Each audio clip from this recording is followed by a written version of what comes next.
Dividing. Yes, the length of this line is 6 inches. Yeah. The width of the rectangle is 3 inches. And this is obviously from here to here is 3 inches. And this is 3 inches. Yeah. If you just draw a rectangle like that, please. Okay. Once you've got the rectangle drawn up and you've divided it in half along its length, I then would like you to look at the diagram and note that along this halfway line, it's the beginning of each of the divisions of the fingers. So if you could mark off 1, 2, 3, 4, 5 spaces along that line, equal spaces more or less. Do that first of all, please. Actually, it's 1.5, Sue. Okay, 1.5.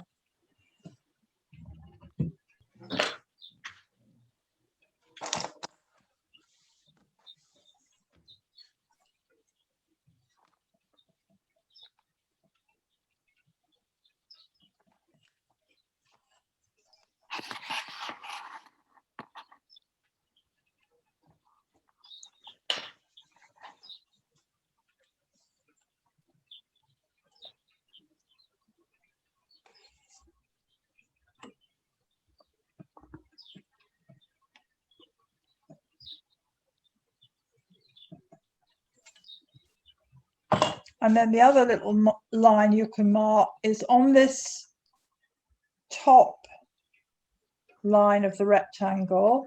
Can you divide it in half? It's about 2.3 centimeters. So this here is, if you take the halfway line of that line, whatever it is a little bit higher up than halfway. So what is? I think just to do it by eye, if you know, and if you can see that the top bit is just slightly shorter than the bottom bit. This little line here represents the top of that little finger. I want us to draw our own hand. If you don't feel happy about drawing your own hand, you can draw this diagram, but the diagram has no it hasn't really got any, well, it's got no tone on it whatsoever. It's just a line drawing. That's fine. But I think it makes it more interesting if you actually did your own hand. And I've done my own hand this afternoon, so I'll show it to you in a minute. But there's one other thing you could do, and that's to put in this dotted line, which indicates the top of the index finger and the third finger, those two, which this person is saying are the same. Well, in my case, in my hands, my first finger and my index finger and my third finger, my index finger is actually shorter than that one. So, you know, I would actually go with what you have and what your hands like, and use this just as a kind of guide. So he's actually put a dotted line across the top here, which indicates the top of those two fingers. And then he's saying the middle finger is the longest, which of course it is. So what I want you to do is, using this diagram, can you draw your own hand into this rectangle? And the thing to note, and I think what is useful in this diagram, is that the fingers and the top of the thumb fit into a square, and that square is equal in proportion to the size of the palm, or the back of the palm of your hand. So from the bottom of your fingers to where your wrist begins this person is saying is approximately a square, and the fingers in the top part of the rectangle also fit into a square. Okay, so as long as you've drawn your rectangle and you've got a halfway point as a guide, you know that, you know, where those little lines that we drew in the middle are, that's where the fingers begin and below that is the back of the palm. So using this as your framework, and I'm only going to give you up until, well, I'm going to give you 20 minutes on this, because I would like to leave time to do a couple more drawings, or at least one other drawing, which is a little bit more creative. And I'd like you to just take your own hand in that position and make a drawing of it that fits into that rectangle. All right? Bearing in mind that your fingers might not be identical in proportion to what he's got here, or she. Is that all right with everybody? Has anybody got any problems with that? My hand is too big for the area. Well, your hand shouldn't fit into that rectangle anyway. You're using your hand, and you're going to look at your hand, and you're going to decide how you're going to make it's got to fit into that. But you know, you're not going to draw around your hand. You're going to look at your fingers. You're going to start maybe with your little finger and draw that in. And get the position of the little finger in first and what the shape of it is, and then put in the next finger and get that in. Just do it lightly to start off with until you actually have got all of those fingers drawn in. Then the third finger, which is the longest one, and then the fourth one, which is the index finger. And then finally, 1, 2, 3, 4. I don't know why this has not quite worked right. I think I haven't got the proportions across the middle right, because actually you may have to move it all over a wee bit, because otherwise the thumb is too wide. So you just adjust it as needed, so you get those fingers in the right place. And do you want us just to do the outline, or should we start shading in? I think get all the shapes in first of all before you start doing any shading. Once you've got the shapes in and you're happy with where everything is, then go ahead and do the shading and detail of the hand. Okay, you've got 20 minutes, and then I'll ask you to show me what you've done.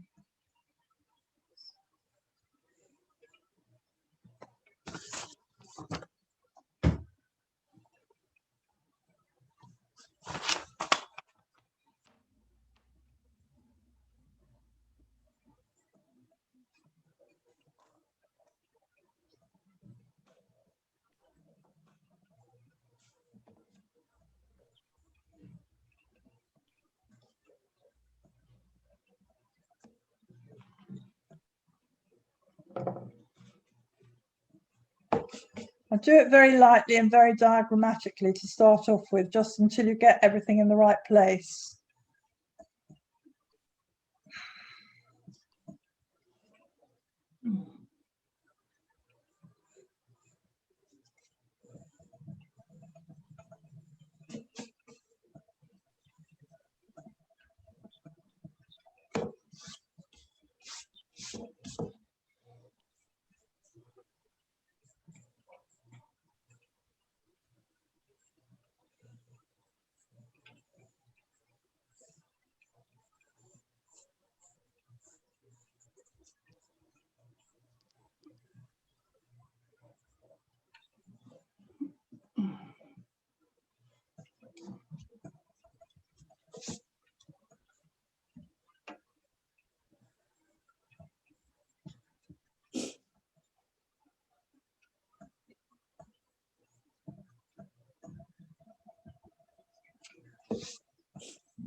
And anybody else that wants to look, this is all you should have on your page at the moment, probably, is just the sort of general shape of the fingers and the sort of proportion of them, nothing more than that at the moment.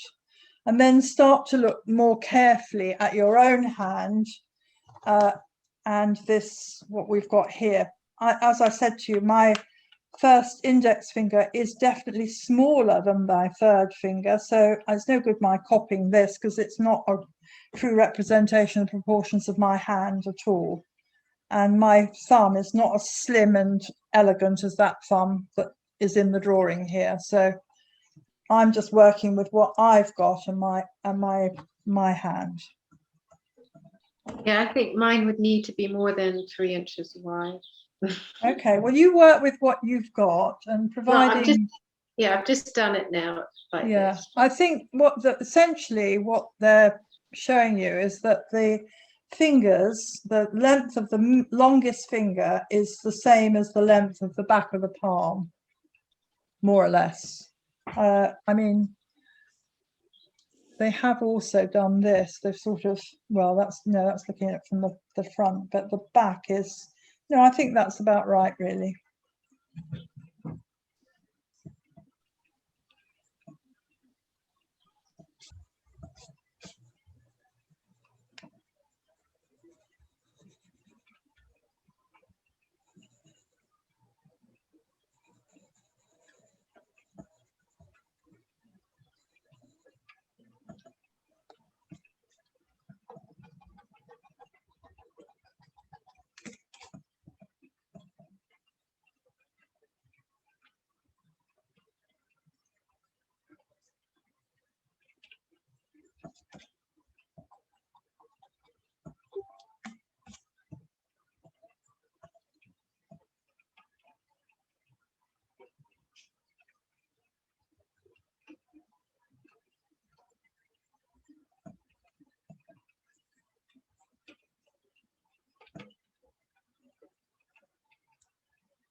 Okay, time to stop.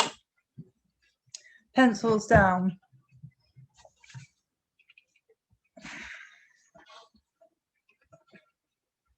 So this was Mark 1, a wrinkly hand. Mark 2, and then I did a very quick one like that. I've also done some like this, which are actually easier to look at because they're in pen and ink. What I'd like you to do for your second drawing, and to do this at the end of the session, is to pick up something and have it either your hand open like this one, so you're actually presenting it to somebody, or have it closed up so you're holding it. And it could be something like a Pritt stick. It doesn't matter what it is. I'm afraid I haven't got very much down here that's very lovely to hold, so it would have to be something like my Pritt stick. But and then I want you to draw the hand in exactly the same, well, it won't be the same way because the proportions are entirely different now in terms of what you're seeing of the fingers. But bear in mind that if you've got something in front of you, holding your hand is like this piece will appear slightly wider because it's closer to you, and the back is slightly narrowing because it's in perspective. And just be careful about how you draw each of these bits of the finger that are curled over. Literally just follow the shapes and allow your observation to inform your drawing. Okay, are we happy with that? Can we have a go, please?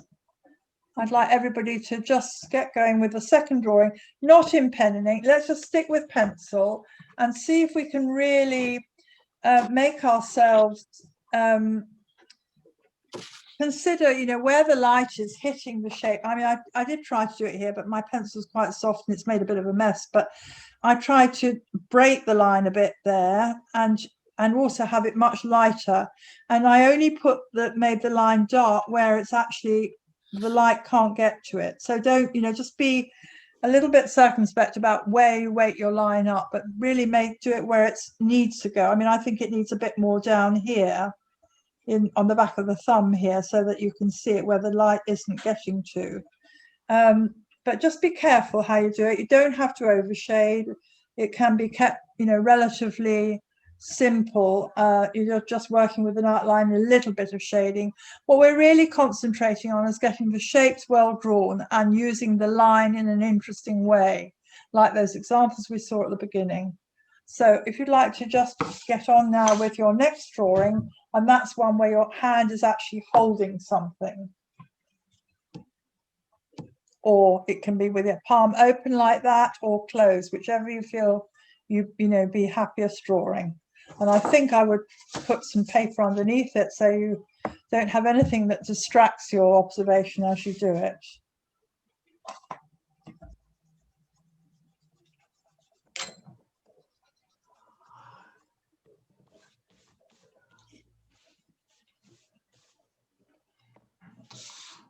So could you zoom in a little bit? Yeah, I'm just getting myself a bit comfortable here. It's a bit of a